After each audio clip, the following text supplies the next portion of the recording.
That's. Do you want me to go again, Larry? Just for the Fine by recording. me. You can carry on. All right. So, yes. So please put your hands together, and please put your hands together in respect. And thank you so much, Lahari, for coming today. Over to you. Thank you. Thank you. Thank you. So, hi everyone. It's nice meeting you all in this beautiful program. So, let's start dive into the topic. So, today's topic is called No Death. I'm just going to share my screen.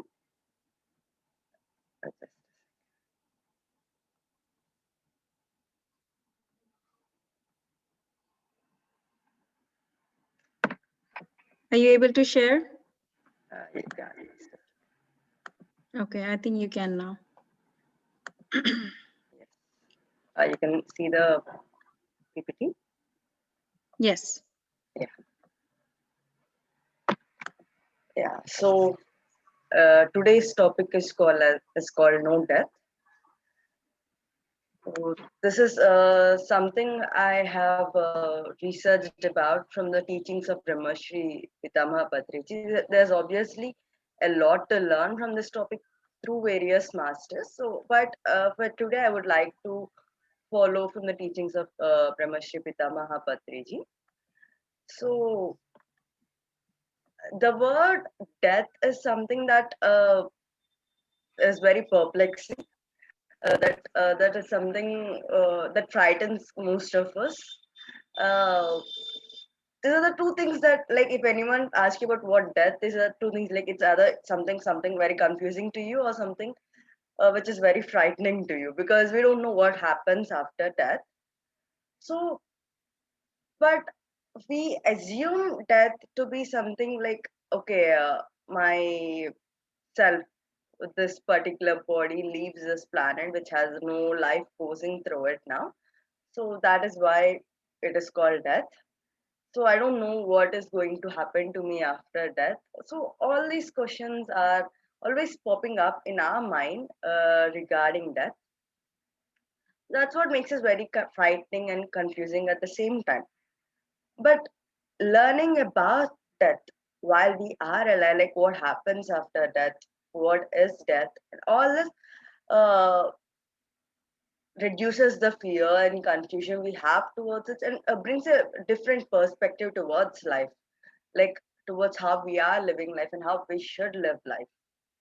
So, and also we think that we are experiencing death, or the so-called death, only after we have that authentic, no more movement of, no more uh, breath going into our lungs, no more air going into our lungs. That is the only time we are experiencing that. But I would also like to point out that in a scientific aspect, we are undergoing death in many ways. Uh, so many cells in our body every second die. Every time we associate who we are to that this is me, this is Lahari, is being gone, because my, on a cellular level, on a biological level, I am gone. I'm not the same anymore. So I can say I am dying, right? So every moment I'm experiencing that. If you call it in that sense that I'm no more, every moment I'm experiencing that, right? And every moment, everything around us, all the nature around us is also experiencing death. So many things are being born, being brought into life, and yet there's something we can learn from nature about death, is that it always cherishes death, it always moves on from it, and it always welcomes life. We as humans are always very scared about death. We don't cherish death. If someone dies in our family, we become very serious. We become very sad, and we take a lot of time to move on. Unlike nature, and we who are beings of nature, who are uh, kids of nature, like we learn from our parents, like kids learn from our parents, right? So we who are kids of nature should learn from the mother nature about cherishing death, about welcoming death, and welcoming life. So I just wanted to put that out front. So before going into the concept about death or no death, I would also like to explain certain terminologies so that you'll understand the concept much better. So, as the figure shows, the first figure, the astral body. So, basically, when every one of us is meditating or when we are in while we are sleeping, we receive cosmic energy, the universal energy, which is the main source of us of our energy body. We seem like a physical body, but we, my dear friends, are an energy body. And for this physical body to survive, just as how we need food and water, for this energy body to survive, we need cosmic energy, universal energy. So while we are sleeping, naturally we receive this universal energy. That's why we feel very refreshed. We don't feel that refreshness when we eat something or drink something, or not to that extent, maybe 0.1% compared to when we wake up from good sleep or when we wake up from a good meditation. Because in that sleep and in the meditation, when we are in that no mind state, like our mind is not working, we receive that universal energy, the cosmic energy, the energy of our body. So upon receiving sufficient cosmic energy, there's something within our body which gets activated. That is called the astral body, which you can see near the navel region of this person who is meditating in the figure. So this astral body gets activated. So the astral body takes the form of a physical conscious body, and it is a part of a consciousness, which is taking into the part of a we are more than the physical body, as I said before. So our consciousness is much more than what we think of ourselves in the mind level, of what we perceive things in the mind level. A consciousness is much vast beyond this, and the astral body takes form of this consciousness and comes out of our body to travel to various planes and dimensions. And like there's no limit anywhere, it can go anywhere, learn anything and everything. uh, to learn stuff. Basically, it travels everywhere to learn stuff. So you see the second picture, it is called silver card. So that is the connection between the astral body and the physical body. It's a very high vibrant consciousness connecting the astral body and physical body, and it can transfer messages from astral body to physical body and from physical body to astral body. So it is something that always brings astral body back to the physical body, like way back home.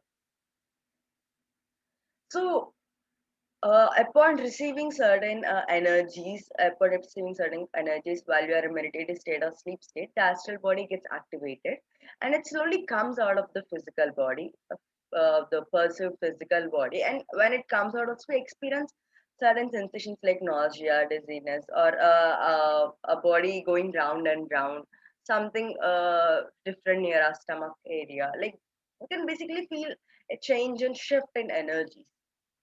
And when this astral body comes out, it can travel anywhere, my dear friends. So, uh, death is something astral body and death are sort of linked. Death experience and astral bodies are sort of linked. So, I would also like to tell you about three different types of experiences. The first is called out of body experience. So this is usually experienced while we are in sleep state, or as I said before, while we are meditating. So our consciousness is present.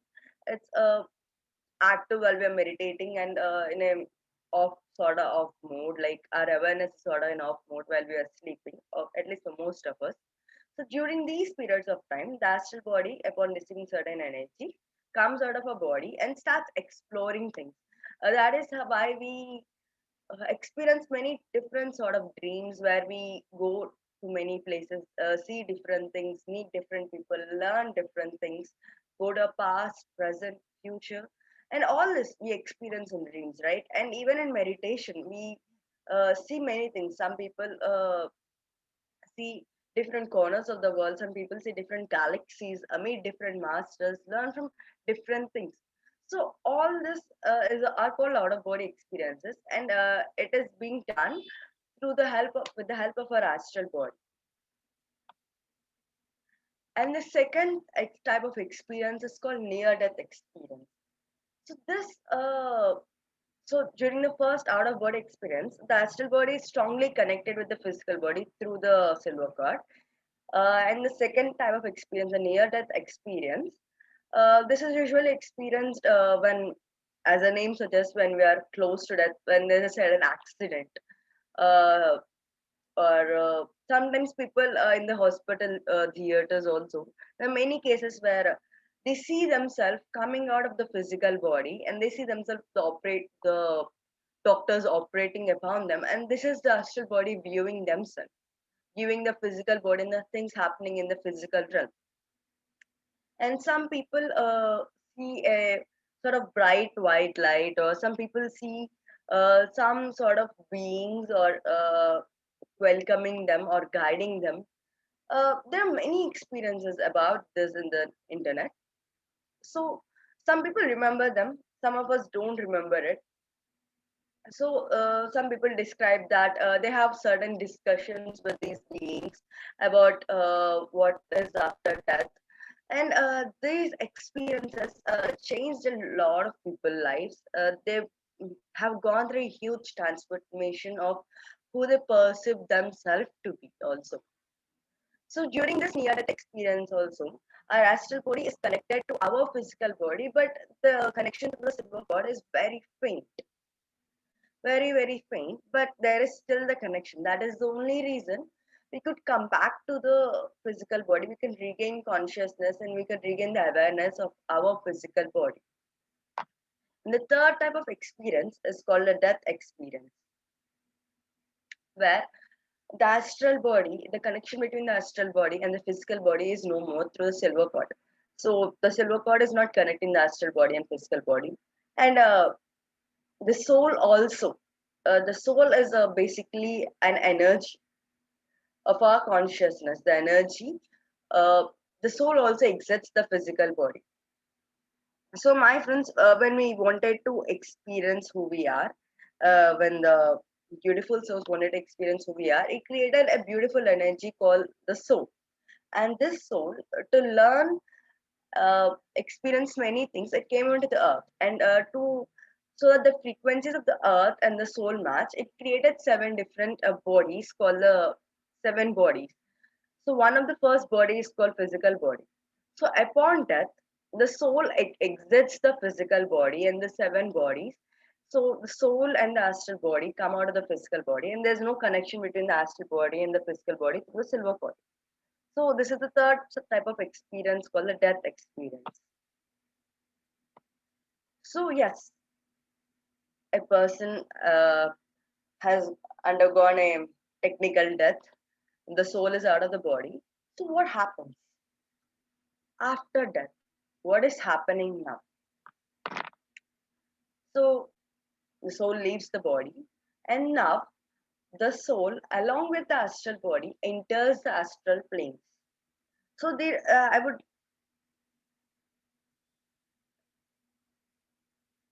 would like to. There are seven worlds, including Earth. I don't know the exact terminologies about it in English, so I would also like to see the name of the worlds in Telugu too, so that I give out the correct information. So the first world is called Bhulok, that is Earth. So the next worlds are called astral planes. Those are called Bhuvarlok and Suvarlok. So the soul leaves the physical body, and along with the astral body, the soul and the astral body go to the Bhuvarlok and the Suvarlok in the following order. The Bhuvarlok is called as lower astral planes, and Suvarlok is called as higher astral planes. So in Bhuvarlok there are four worlds, and in Suvarlok there are four worlds. So what happens in this Bhuvarlok and in this Suvarlok? So I think many scriptures call these so-called Bhuvarlok and Suvarlok as heaven and hell. But now there is no distinction of heaven or hell, because we think hell is something where someone comes and tortures us. That is what sort of agenda we have in our mind. But no, no one comes and tortures us. So what actually happens in this lower astral planes, and what actually happens in this higher astral planes? and why should we go there? So, as I said before about the soul, soul is an energy which has come from the source to learn. So, in this journey of learning, our soul, each person's soul, each person's energy is in various stages of learning. For some souls are newbie souls, some souls are very experienced old souls. They have a lot of knowledge. So, according to the energy and the level of the soul, that the experiences, the knowledge it has also varies. So, and so the way it lives on the earth plane also varies. So basically, when we first go to the Boer Lok, the lower astral planes, uh, we sort of relax first. We journey, our journey in the earth plane is very hectic. We lived a very hectic, fast-paced, trouble. Some of us lived a very trouble life. At least most of us live a very trouble life. So we basically take rest in the Boer Lok. And then also what happens is that uh, we know that uh, the basic fact of the universe is that our reality that we are experiencing is created by our thoughts. The reality that we are experiencing is being created by our thoughts. So we create our own reality. That is so true on this earth plane. But we just fail to recognize the things that we create. We just fail to recognize that it is our own creation. But in this Boer Lok, the our thoughts get manifested very easily. So if our thoughts, if our thinking is of lower frequency, it's of not in a positive, it's in a very negative way. We think that something is going to happen, someone is going to come and torture me. Or we imagine different scenarios where we are not happy. These are the things that are going to manifest in this Boer Lok. Our thoughts get manifested over there, and we perceive them, as the word suggests, to torture us. We are torturing ourselves with our lower thoughts, with our lower frequencies. So it is us who is hurting ourselves. So yes, according to the soul state, we live certain amount of time in the Boer Lok, where we hurt ourselves with our thought pattern. If we don't have much to hurt ourselves with our thought pattern, then from this Boer Lok, we go to the Suvar Lok. Because what we are supposed to learn, because my dear friends, in every world, from earth plane to Boer Lok to Suvar Lok, every lok, every world, we are always learning. It's the soul is always in a constant journey of learning. And in each world, there's a different sort of learning, but it's always learning. So and then it goes to the Suvarlok, and some call this can call this Suvarlok as Swarglok, where everything is so beautiful and everything is so happy and everything is so divine. The nature which we don't give thought about now, the nature which we are not enjoying now, is so vibrant and beautiful over there that we are applaud that how could I not enjoy this beautiful nature surrounding me? How could I not enjoy these beautiful plants and animals surrounding me, this beautiful scenery surrounding me? And there's so much more beauty to it that we just become so relaxed, calm, peace, and everything. So the Suvalok is called higher astral worlds. So again, we spend some time in this Suvalok, rejuvenating our energies and everything. So there will be one point like after we experience a certain amount of time in this Suvalok, after we experience our good in the Suvalok, we feel like going to the higher planes. So, and then we go to the casual planes. So, the first casual plane is called the Janalok. So, Janalok is somewhere where all the souls go, all the souls uh, go. So, basically, when we come to the Janalok, uh, we then see till now when we are in astral planes we fail to even recognize that we are souls to an extent. We still sort of think of ourselves as this person, as this Lahari or Priya or Ravi or something. we are still sort of attached to our physical identities. But once the soul enters to the causal planes, it leaves its astral body. It leaves the astral body. Till now in astral planes, the soul and the astral bodies journey together. But once the soul enters to the causal planes, the astral body is no more. So now the soul starts to understand, to realize who it truly is. So in these causal planes, there are four sorts. The first one is called Janalok. The second one is called Mahalok. Third one is called Tapolok, and the fourth one is called Satyalok. So, for great beings who have no distinction of I and me, who think everyone is us, everyone is same, great leaders, great beings like Mother Teresa, Mahatma Gandhi, and all these beautiful people who did great work to the humanity. And there are so many people whom we know and whom we don't know. Even though they did meditation or not, they all go to this Mahalok. And the next one is called Tapolok. So all the meditators, like people who meditate, go to the Tapolok. And the fourth one is called the Satyalok. So people, all the meditators, and also the meditators who teach the truth, the meditators who teach the truth to other people, spreading the truth, spreading the knowledge, the Satyam to others, go to the Satyalok. And Satyalok, my dear friends, is one of the highest form of lok, highest form of the worlds in regards in the small boundary of this earth, types of earth worlds. So people who are not of great souls, people who don't meditate, and people who don't spread meditation, who meditate and don't, who meditate and spread meditation, people, I mean, people who meditate and people who meditate and spread meditation, all these people go to Mahalok, Tapolok, and Satyalok. And the rest of the crowd, the rest of the souls go to this Janalok. So in this Janalok is basically the home for all of us souls. So all the souls go to this Janalok, go to this home. So what happens in this Janalok? So basically in Janalok, they start to realize their soul potential. They start to realize, oh, I am a soul. I am not this so-called Lahari. I'm not this person who I thought I was. I'm just using this physical appearance to learn, right?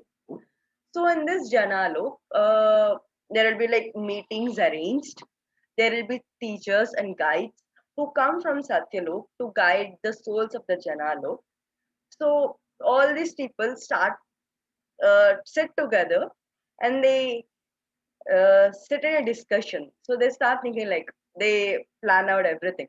So on what agenda did I come go onto the earth for? What was my purpose? Like what did I plan to go onto the earth for? Like the plans can vary. It shouldn't it isn't always about something very great. It could be something very simple. Like I want to learn how to swim. I want to be an excellent guitarist. I want to be an excellent classical dancer. Or I just want to learn how to enjoy my life. Or I want to learn how to be the president of the country. Or I want to learn how to uh, kill someone. Expert. I want to learn how to be a thief, an expert thief. It can be anything. Because every experience, my dear friend, is a learning experience. And we always want to master every experience. So, all these things which we consider are bad, all these things which we look down upon, all these people which we look down upon, say that, yeah, he's a thief, he's a murderer, he's a rapist, or he's a liar. And all these things which we consider bad, always, all these people whom we look down upon, we shouldn't, my dear friends, because we as a soul have lived all these lives too. We as a soul have lived these lives to experience from them, to learn and grow from them. So there's nothing wrong in any of this. It is just the part of soul's journey to relive and to re-understand the knowledge present within us. So yes, All these people sit in a ground table discussion with their guides, with the masters of Satyalok, and they discuss about what was the agenda I went on to the earth for. The first thing. And the second question, have I fulfilled my agenda? How far have I fulfilled it? Did I fulfill it 1%? Or did I not even fulfill even 1%? Or maybe 90%? Or how much about the percentage? Okay, I didn't complete it towards 100%. Okay, fine. I understood. I got deviated at certain places. I got distracted. I didn't follow my intuitions, or I didn't take hints from the nature, or I didn't follow my intuitions. Okay, these are the places I got distracted. Okay, I learned my lesson. I'm gonna go back again onto the earth. I'm gonna perfect this. I'm gonna gain mastery in this. And this time, I'm going to follow my hints. I'm going to be more aware and more cautious about my hints. I'm going to seek help from my friends. So we realize all this. And some of us even plan to be like, this time I'm going to learn about meditation, or I'm going to learn about spiritual arts, or I'm going to do some good. So basically, every one of us have a plan. And then that is the second step. And then the third step. Now we start designing our life. As I said before, we create our own reality. Even before coming onto this earth plane, but we create our reality about how this life is gonna be. Because everything is sort of pre-planned, and it is being pre-planned by us. There is no God who is pre-planning our life. There is no such thing. We are pre-planning our life based on what we want to experience, based on what we know, based on what we already know and what we are supposed to learn. The next step. So yes, now we sit and design our life. So okay, I can, if I was a very rich person in the previous life and I didn't experience everything what I'm supposed to, I didn't learn everything what I'm supposed to about being rich. So this life again I decide to be rich. No, if I already experienced about being rich, I had enough of that experience. This life I could decide to be poor, or I could be decide to be someone who's moderately well off, or various experiences. So I decide what sort of life I'm going to have, what sort of experiences I'm going to have. This, especially the major phenomenal experiences that decide who we are, that make up for who we are, like my life choices, the way I'm living, the parents who I am with, my friends who I am with, all these things influence us in being who we are, right? So we basically decide our life, and then after we had our fill in the Janalok, we again re- decide to come back onto the earth, and the soul comes back onto the earth. It decides a certain parents, and then it comes back onto the earth through these parents with the mutual understanding between the parents and the soul. So this not just happens in Janalok, but also in Mahalok and also Tapolok. When you are in Mahalok, when you are a great individual, when you are in Mahalok, technically you don't have to come back onto the earth, but we have that, the souls of the Mahalok have the desire to go to the Tapolok, experience the Tapolok. So to experience the Tapolok, it has the curiosity to experience the Tapolok. It has to again go back to the earth and learn to meditate. It has to go back to the earth and learn to meditate and spread meditation, learn the truth, learn the Satya. So the souls of Mahalok also go back to the earth. Even they also have the same roundtable discussions, but they might have a smaller discussion compared to the souls of Janalok, maybe. And then even the souls of Tapolok, the souls who meditate, even they go back onto the earth. They could master their meditation skills and knowledge they have in meditation. Uh, After they could decide to master their meditation skills and the knowledge they have in meditation when they come back to earth, or they could decide that I'm going to spread what I know at least to one person. I'm going to teach what I know at least to one person. I'm going to spread my knowledge, spread my wisdom. they could take any sort of decision. So again, the souls of Tapolok also go back to the earth.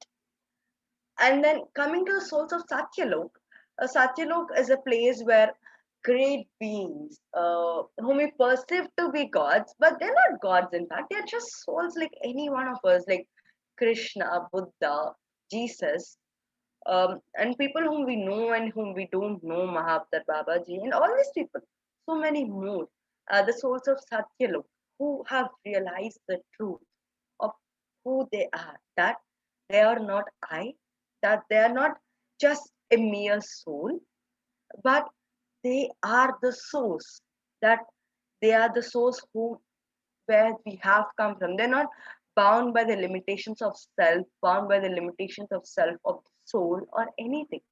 That everything is one, everything is love. They have realized the prime truth. These are the souls of Satyalok.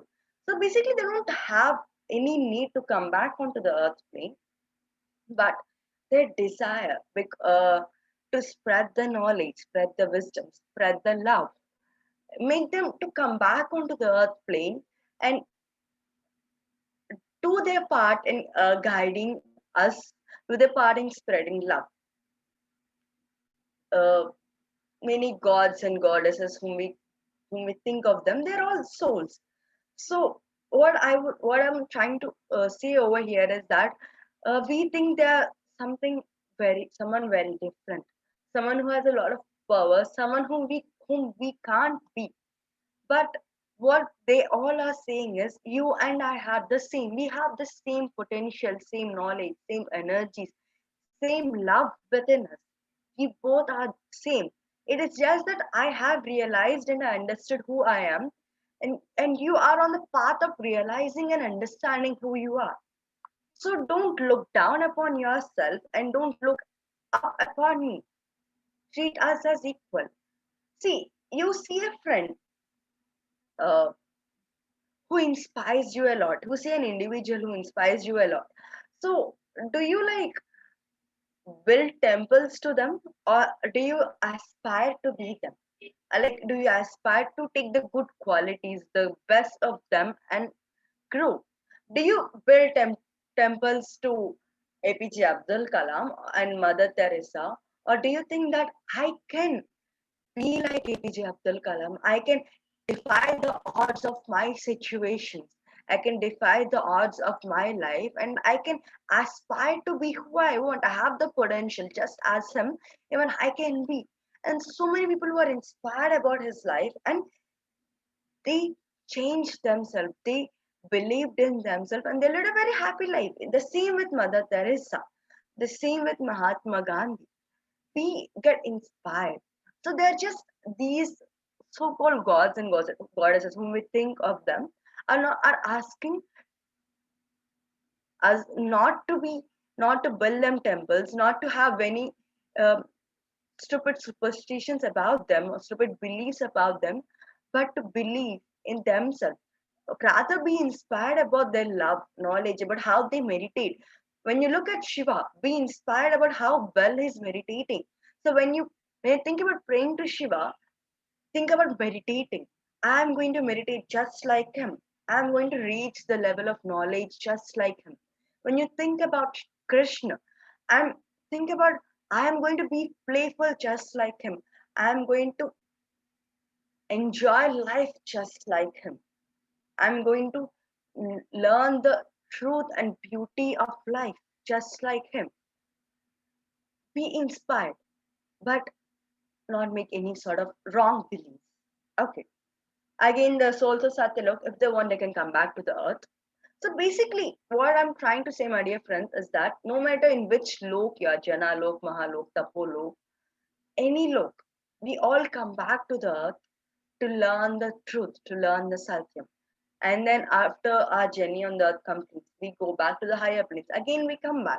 So this journey continues on and on and on till we reach the Satya plane and till we have that satisfaction that my journey over here on the planes in regards to the earth are done.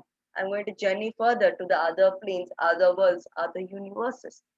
This is a constant journey of knowledge. This is a constant journey of truth. So, what I'm saying, my dear friends, is that what we perceive to be as death, what we think as the end, is not the end. There is never the end. The end is always in our mind, but not in our soul. Our soul, this energy, is always eternal. There is no death, no end. It's always a constant journey, constant quest for knowledge, constant quest for realizing the knowledge, the love that is deep within us and letting it flow through us. It is always going on and on. There is never death and there is no death. So that is basically the concept of today's. Um, so I would just like to end with few things. So this slide, it's eternal soul and life. These are some people whom we know. The first one is Mahavtar Babaji, whose presence and guidance we are feeling quite a lot in present times. So he was born on March 24th March 203 AD. It was said by himself in the book called Conversations with Mahavtar Babaji, where he conversed with Master Pallavi. My dear friends, we all have to read this book. It's a very small book, but has a lot of energies, a lot of insight about who we are. It shows that how he was an ordinary being just like any of us, and how he came to be who he is now. It's a very beautiful journey, very small book, and it makes you connect with him. And he guides all of us, knowingly or unknowingly. We always seek his guidance. He is one such person of eternal soul who defied death, who understood that there is no death. The other one is Linda Goodman, who lived for 350 years, and she also wrote the book called Star Signs. Obviously, the information about 350 years has not been written in Wikipedia, but yes, it is true that she did live for quite a long time. And Star Signs is also a very beautiful book. And the next one is Sadhguru Maharaj, who's an Indian who lived for 186 years. There is his book in Telugu, but I couldn't find the name of it in English. I will let you know the English name.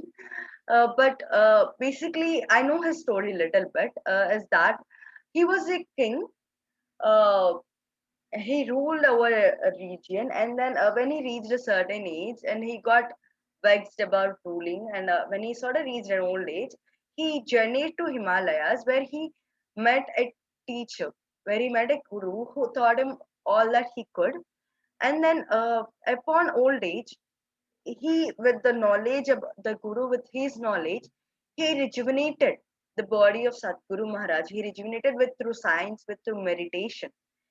And so I think he rejuvenated himself twice or thrice, and he lived for 186 years. And he very recently passed away. He very recently um, left his physical body on this realm. So, and I'm sorry, I'll wrap it up very fast. Uh, so It's one okay, other thing I Larry. would like. What? That's absolutely okay. It's very interesting to me at least. So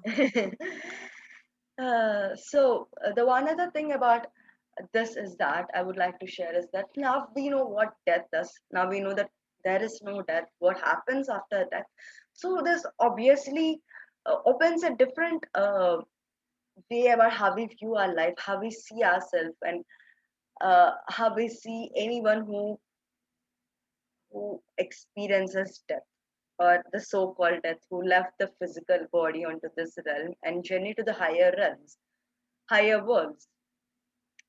So, but even though I know this is my personal experience, even though I have experienced death, not through near-death experiences, but through meditation, learn the knowledge through meditation, I still have the fear of death.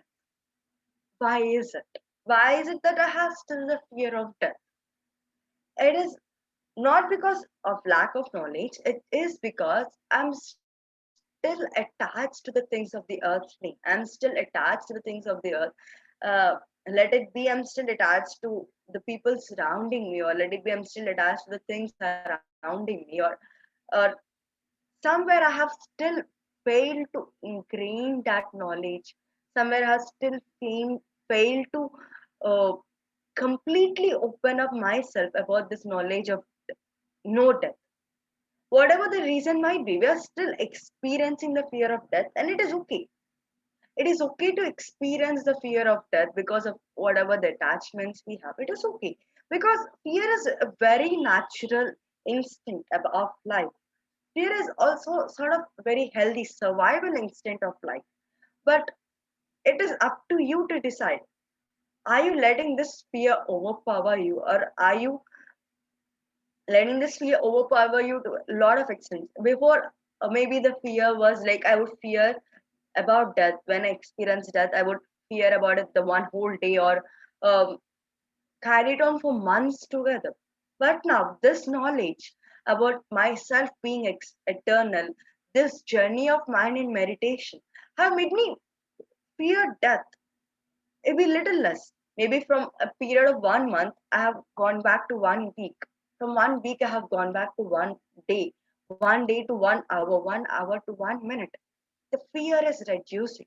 But my dear friends, the fear will definitely reduce, and there will be a point when we have realized the complete truth, the complete satyam, there will be no more fear.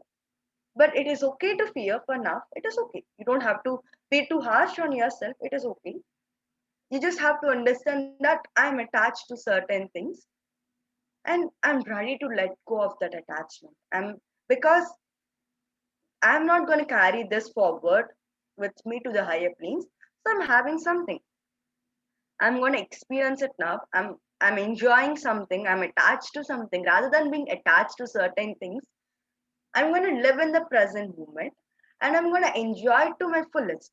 So that if I experience death in the next moment, I won't feel bad about leaving those people or those things or those individuals. So let us be in the present moment. Let us live our life to the fullest and forget about everything. So, yes. And wrapping it up, I would like to suggest you some books and movies. The first one is called Laws of Spirit World. It's written by Kroshat Bhavankiri. It is a channel message given by her sons, who are both passed on. It is a very recent book. Who have the couple who have just as any of our parents have two sons, and who have both passed on in a seemingly an accident, and they have connected with this couple, the mother and father, through a different individual, and they started telling them about what is happening after death. What are the beliefs that we had about death towards life, and is it really needed? Are they even necessary? And all about these realms, about these worlds that I have told you about, and there's so much more in this book. So we all have to read that book. And the next one is From the Moon Days to the Magnificent by Vera Stanley Adler, and You Forever by Lobsang Rampa, and Three Lives by Lobsang Rampa. And Three Lives by Lobsang Rampa is in fact suggested by Brahmastri Patriji in one of his sessions about No Death. So let us all read that book too. And the movie is called Soul's Journey and the Astral City. And there are many more movies, many more written, documented experiences about no death and near death. There's so much vast knowledge about it. So, yes, thank you so much for this beautiful opportunity. Thank you so much, ma'am. Yeah, this is the end of the concept. Thank you, Lahari. Okay, you wanna end the screen? Yes, yes. You can do a stop sharing, and then we can. Yeah. All right. Whoa. It was amazing information. It is 5 minutes to 10. We will take a questions. If you have a question, please stay until the end. Let's go ahead and start meditation, because all the information that you just got, let's start integrating into the meditation. and then you can stay for the questions. So Lahari, is it okay if we go ahead and start the meditation? Sure. We still have 40 minutes time left, right? Yeah. Yeah, like half an hour meditation and 10 minutes Q&A is okay? Yeah. Okay. Cool. So yeah, let us all set a meditation.